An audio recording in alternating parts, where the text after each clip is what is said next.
পোখারা থেকে আজ যাচ্ছি গ্রামদুক ভিলেজ। শুরুতে হোটেল থেকে চলে আসি হারিচক নামক এক জায়গায়। মেইনলি এটা একটা চত্বর, আর এখান থেকে দূর থেকে হিমালয় এবং ফিশ টেইল দেখা যায়। এখান থেকে গ্রামদুকে যাওয়ার জিপগুলো ছাড়ে। এরপর আমরা জিপে করে রওনা দেই গ্রামদুকের উদ্দেশ্যে। পোখারার রাস্তা থেকে গ্রামদুকে যাইতে সময় লাগে 2.5 থেকে 3 ঘন্টা। আর রাস্তা থেকে ভিউটা দেখেন জাস্ট। রাস্তার পাশ দিয়ে বরফে ঢাকা হিমালয় আমাদের সাথে সাথে চলছে।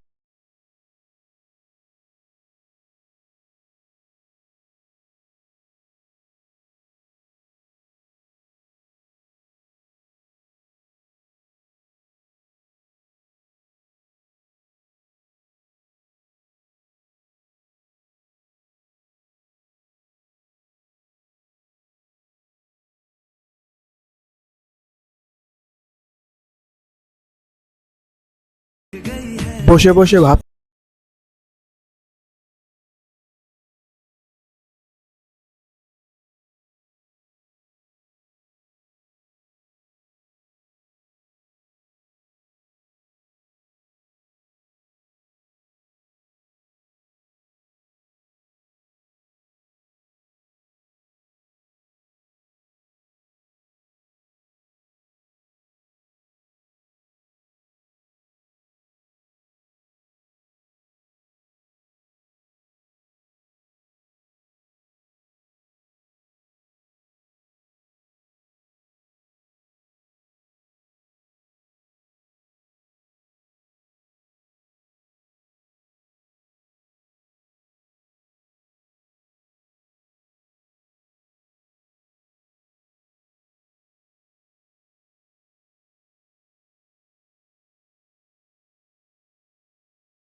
হঠাৎ করে ভাঙা রাস্তা শুরু হয়। এখন থেকে বাকি পুরাটুক রাস্তাই কিছুটা ড্যামেজড।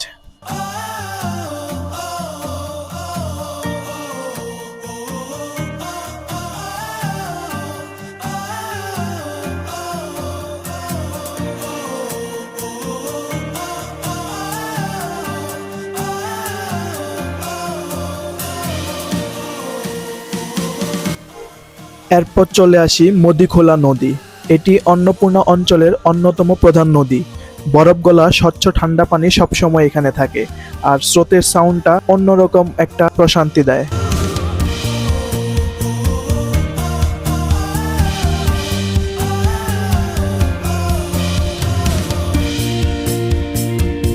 আর এখান থেকেই গ্রামদুক ভিলেজে প্রবেশের জন্য এন্ট্রি ফি দিয়ে রেজিস্ট্রেশন করতে হয়।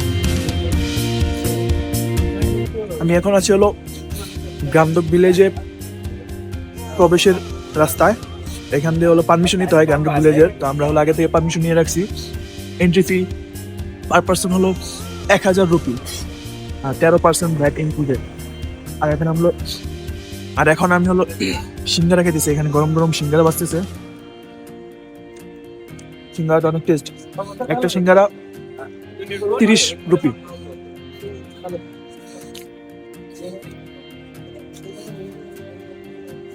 অনেক ঠান্ডা, ঠান্ডার মধ্যে গরম সিঙ্গারা।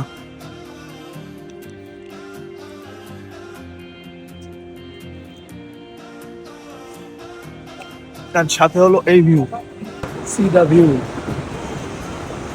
এন্ট্রি ফি দিয়ে আবার আমরা চলা শুরু করি। এখান থেকে বাকি 1.5 ঘন্টার মতো রাস্তা পুরোটাই অফ ট্র্যাক এবং ড্যামেজড, তো ঝাঁকুনি অনেক বেশি। জায়গায় জায়গায় পাহাড় থেকে আসা ঝর্ণার পানিগুলো রাস্তায় জমে থাকে এবং রাস্তার সাইডগুলো ভেঙে ফেলে, তাই কিছুটা রিস্কি।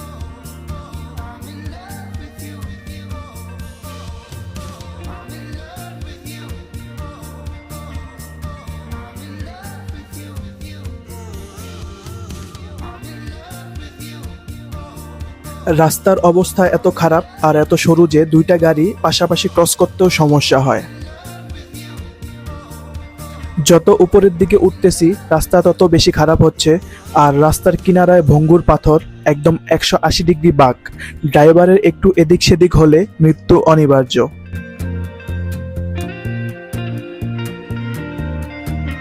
যত বেশি উপরে উঠছি রাস্তার কিনারার খাদ তত বেশি গভীর হচ্ছে, আর কিছুক্ষণ যাওয়ার পর মেঘে ঢাকা বরফে আবৃত হিমালয় তত বেশি কাছে আসতে থাকে। অপলক দৃষ্টিতে তাকিয়ে রয়েছি হিমালয়ের দিকে, মনে হচ্ছে এটি অন্য কোনো দুনিয়া।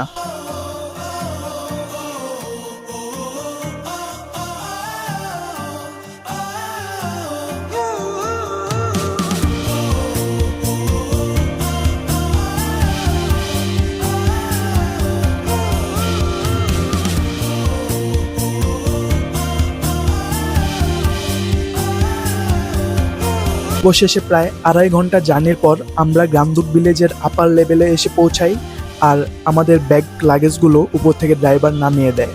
তারপর ড্রাইভার বলে দেয় কিভাবে আবার কোথায় যেতে হবে, আর নেক্সট দিন আমরা এখান থেকে কিভাবে ফিরবো। আর এখানে অনেক ভেড়ার পাল, তো ভেড়ার কারণে গাড়িগুলো আটকে গেছিল। আমি আছি এখন গ্রামদুক ভিলেজের কিছুটা উপরে, আমাদের 20 মিনিট আরো ট্রেকিং করে নিচে নামতে হবে। তো এখানে অনেকগুলো ছাগল, আমার পিছিয়ে আমাদের গাড়ি। এখানে প্রায় 1.5 ঘন্টার মতো অফ ট্রেকিং ছিল। তো রাস্তাঘাট ভাঙা, একদম পুরাটা খাদের উপরে, আর কোমরে ব্যথা হয়ে গেছে। आप लोग को जो सूरज चढ़ा था उधर तक